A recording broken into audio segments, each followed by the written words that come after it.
Here we have the process matrix, table 1-4 from the 6th edition of the PMBOK guide. I'm going to summarize for you the changes from the 5th edition. So first, in the integration knowledge area, in the execution process group, indicated by the blue text, we have a brand new process, manage project knowledge. And this is where we're going to produce our lessons learned, and we're going to be performing this throughout the project for the benefit of the remainder of the project, as well as for the benefit of the organization as a whole. Next, in quality, indicated by the red text, we have a renaming of the process. It used to be called Perform Quality Assurance. Now it's called Manage Quality, and the PMBOK is declaring a broader scope here now.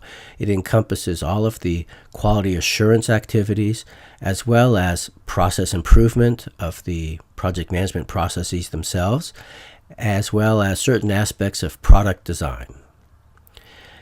Next, in the next knowledge area, project resource management, it used to be called Human Resources Management. It's been renamed now to encompass physical resources as well as human resources. The first process we see renamed now is Plan Resource Management, where this used to be Plan Human Resource Management. And next we have Estimate Activity Resources.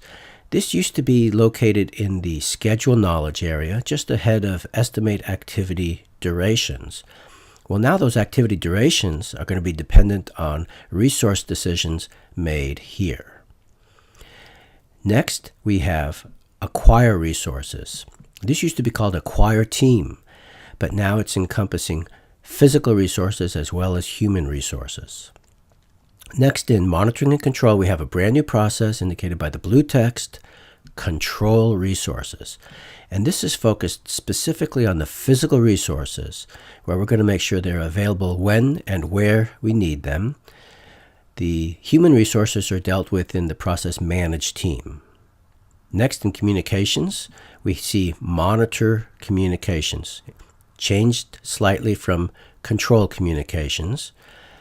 So this is an acknowledgement that we can't fully control our communications, and it probably wouldn't even be a good idea to do so. We do want to monitor them to make sure we're not messing things up. Next, in the risk knowledge area, brand new process, blue text, implement risk responses. So we can identify risks and we can do qualitative and quantitative analysis until the cows come home. But if we don't actually implement some risk responses, we haven't accomplished anything at all. So this brand new process here makes a whole lot of sense. And then we have monitor risks instead of control risks. Also makes a ton of sense. Our risks are largely out of our control. That's why they're risks. And it makes a lot more sense to say that we're going to monitor those risks. Then in procurements, we used to have a process, Close Procurements. That's gone now. It's no longer in the framework. We'll still close our procurements, and that'll be done in the process Control Procurements. And up in integration, when we close the project itself, we'll make darn sure we've closed the procurements first. And finally, in stakeholder management, we have Monitor Stakeholder Engagement. This used to be called Control Stakeholder Engagement.